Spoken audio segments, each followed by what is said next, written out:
সাত গোলের নাটকীয়তার ম্যাচে নতুন মেসি খ্যাত ক্লাউদিও এচেভেরির জোড়া গোল। আর্জেন্টিনা পেল মধুর এক জয়। দর্শক, আর্জেন্টিনা কি পারবে দক্ষিণ আমেরিকা অনূর্ধ্ব-20 চ্যাম্পিয়নশিপের শিরোপা ঘরে তুলতে? আপনাদের মূল্যবান মতামত আমাদের অবশ্যই কমেন্ট করে জানাবেন। দক্ষিণ আমেরিকা অনূর্ধ্ব-20 চ্যাম্পিয়নশিপের ফাইনাল রাউন্ডের নিজেদের দ্বিতীয় ম্যাচে শক্তিশালী উরুগুয়ের বিপক্ষে দারুণ এক জয় পেয়েছে আর্জেন্টিনা। এদিন উরুগুয়ের বিপক্ষে 4-3 গোলের জয় পায় আলবিসেলেস্তারা।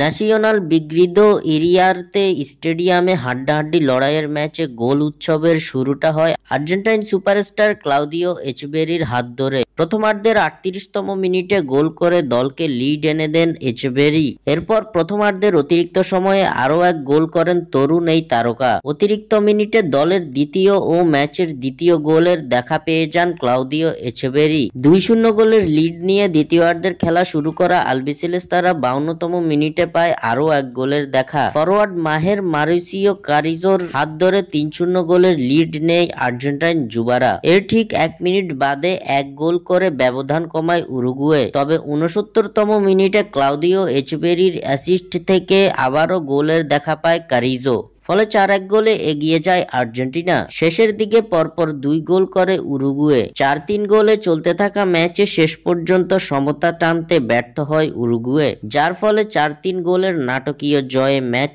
শেষ করে আর্জেন্টিনা। এই জয়ে পয়েন্ট টেবিলের শীর্ষস্থানটা ধরে রেখেছে আর্জেন্টিনা। আর্জেন্টিনার সমান পয়েন্ট অর্জন করলেও পয়েন্ট টেবিলে আলবিসেলেস্তাদের নিচে অবস্থান ব্রাজিলের। স্বাক্ষর থেকে সাদবিন ইসলাম।